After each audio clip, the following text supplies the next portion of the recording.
Each spring, as the Waterford Drama Group knows, comes the year's last and most ambitious of shows.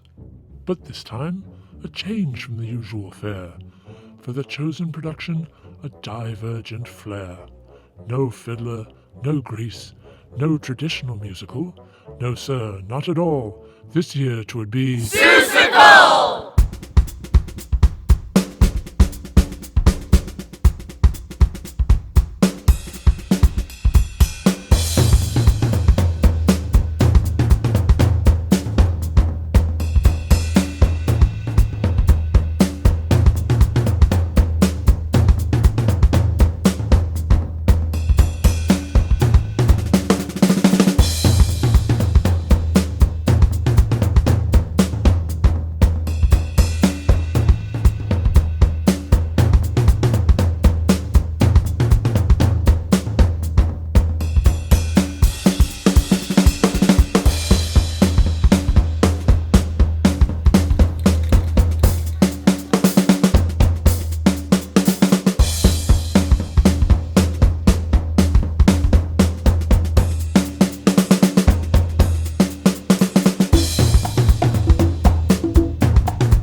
A mere 10 weeks before Seusical's opening night, the creative process gets underway with singing auditions. Armed with sheet music and hope, prospective cast members perform on stage one by one. All right, what are you going to be singing for us, Tess? Morning Person from Shrek the Musical. Somewhere That's Green from the musical Little Shop of Horrors. The Brain from Young Frankenstein. I'm singing the song Kindergarten Boyfriend from Heathers the Musical. I am going to be doing There's a Fine Fine Line from Avenue Q. Good. Because of my height, I've always been like sports.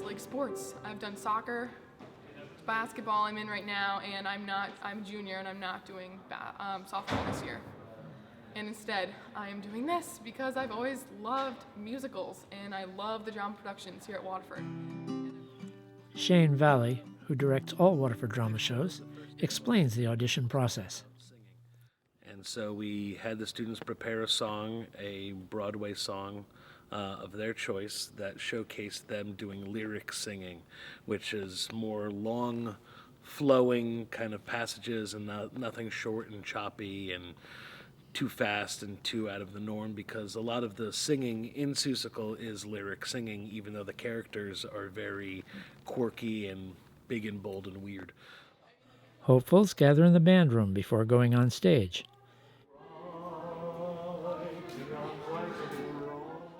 Here you may find practicing, pacing, or doing whatever it takes to calm the nerves, which are always front and center. We always make it seem worse than it actually is. Because, I mean, it is pretty bad, but it's not the end of the world. Okay, Laura. And you find this, a closeness, a willingness to help one another, a sense that even though they're competing for parts, they're sharing in something larger and more important. A little bit. Hey, how'd it go? It's okay. It's like Those next in line for auditions, or as they say in baseball, on deck, ready themselves in many ways outside the stage door.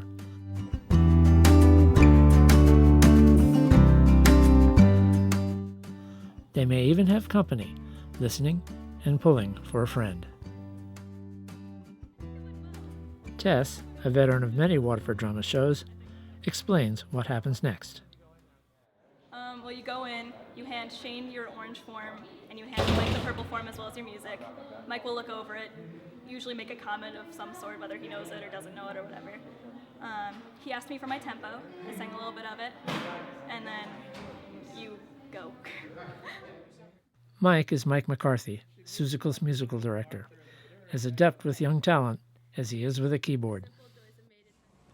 A matchbox of our own. Once on stage, there is no rank, no privilege. Previous drama work may help you prepare, but no one gets a pass. Everyone must earn his or her part. To dream the impossible dream, to fight the unbeatable foe. I could be choosing no choices whatsoever. I could be in someone else's story, in someone else's life, and he could be in mine. Where are the simple joys of maidenhood?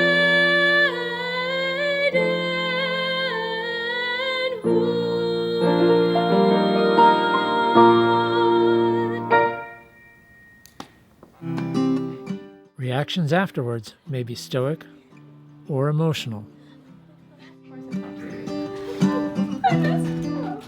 In general, though, there is palpable relief. Yes, first audition ever in my life, and it was not as bad, I guess. They were supportive. It was good because I forgot the lines, and they were like, keep going, keep going. I was like, okay, good. But wait, there's more. I do not like green eggs and ham. I do not like them. Sam, I am. Singing is important, but so is acting. And so next day, the whole process is repeated for spoken auditions. So the second day of auditions, all of the auditionees were told to prepare 1 minute, approximately 1 minute of Dr. Seuss text. So they could basically take anything they wanted from any Dr. Seuss book, memorize it as if it were a monologue, and come in and basically tell us that text as a story. I was looking to see how they grasped the language and how well they actually showed off their storytelling skills, so to speak.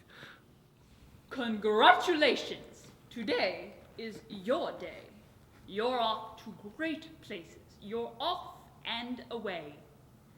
The time has come. The time is now. Just go, go, go. I don't care how. You could go by foot. You could go on a cow. Marvin K. Mooney, will you please go now? As casting possibilities emerge, Shane looks for the ability to project different character voices. Shy and self-conscious, ditzy, uncomfortable with physical appearance, nerdy, whiny voice. Alright. At the far end of town where the crickle grass grows, and where the wind smells slow and sour when it blows, and no birds ever sing except the old crows, is the street of the lifted Lorax. Thank you. Have a wonderful afternoon. It's those voices which Shane and assistant director Sarah Kelly must now bring together into a solid cast. Asked to look back on 2 days of auditions, several who tried out are in general agreement. Singing is always infinitely more stressful for me. Stressful, definitely singing. I thought I had the notes, didn't have the notes, apparently, on stage, but yeah, definitely singing. Today, I think it went bomb. I think it was really good. Yeah, I don't know, I felt more confident and more ready today. The singing one is more stressful because I'm a music person, so I'm like focused, like I gotta get the rhythms right and everything has to be perfect. And it's the first one on top of that, so it's like this is my first impression that I'm making, and I need to look good. I need to look like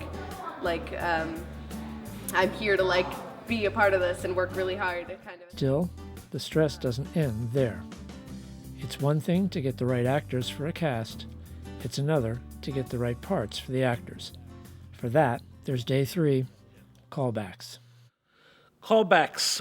Callbacks is probably, I would imagine, for the kids the most nerve-wracking because a list goes out that morning about who gets called back that afternoon.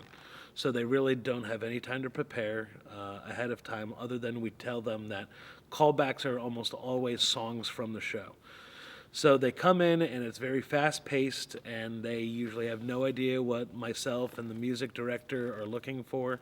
And they come in and we teach them songs very quickly, and then or passages of songs very quickly, and then they come in and they sing them one at a time, and then we send them out there and bring in another group to sing something else, and little by little we're able to narrow down the list of people into what parts we're looking to cast for the show. Those on the callback list assemble on stage, where Shane outlines the process and reminds everyone of what's expected. A lot of you have been here to callbacks before, but for those of you that haven't, we will go extremely fast. So try and keep up. This is musical theater, and it is very animated. It's Dr. Seuss. This is not realistic theater at all, ladies and gentlemen. So don't give me realistic today when you act out your songs for me. Okay? Anybody have any questions? He then turns the whole group over to Mike, who teaches everyone a canon or round to allow the sampling of different blends of voices. And two.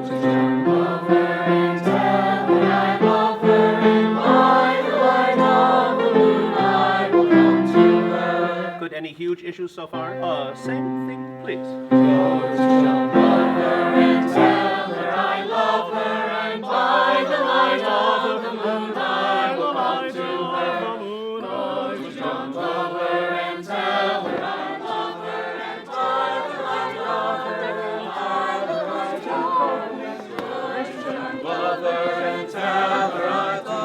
and by the light of the moon I will come to her. One more time, full. Love her and tell her I love her, and by the light of the moon I will come to her. And by the light of her and tell her I love her, and by the light I love her, and by the light of the moon I will come to her. Then, given librettos and some songs to learn, the group begins to bring Seussical to life. I'm ready to confess to you the feelings that I've hidden with great diligence and labor. Behind the facade of your next door neighbor. Leaf in the water, in the air, hidden planets, tiny worlds, all invisible. To and fro, Maisie's fabulous tale. I wish I had one like. And while the task has a serious side, there's always room for some impromptu enthusiasm. Fabulous tale. Amazing, Maisie, baby, that's my tale. Can belt and should belt are two different things for me. Can I belt it? Yes. Should I belt it? Probably not. Not at all. With additional help from Mike, the songs take shape. So for right now, just for learning purposes, if you want to learn an octave low, there's a rustle in the bush, just to get it in your ear, that's fine. At some point, we'll ask you to put it out there. If you want to sing octave low just for learning, to get all the notes and the words lined up, there's a rustle. 1, a 2, a slow. There's a rustle in the bushes. 1, 2, 3. There's a tremble in the trees. Even now, before the parts are officially given out, Mike is adding polish and finesse to the final production. I was once a plain little bird like you, kid. If I were you, I would get off it.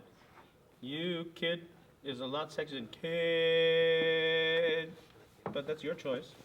I was once a plain little bird like you, kid. As Shane promised, the work moves quickly along. Magic, but they won't see it. Same thing here. They all call me a lunatic. Okay, call me a lunatic. If I stand on my own, so be it. Soon, it's back to audition mode, And for Shane and Sarah comes the difficult work of putting the cast in its final form. I was once a plain little bird like you, kid. One pathetic feather was all I grew. I had nothing show-offish. What's a plain bird to do? And there's certainly nothing show-offish on you. Then I made a plan for my self-improvement. No more crumbs, I vowed I would have the cake. Yes, I went to the doctor. Dr. Dick by the lake. And he told me what sort of a pill I should take. Now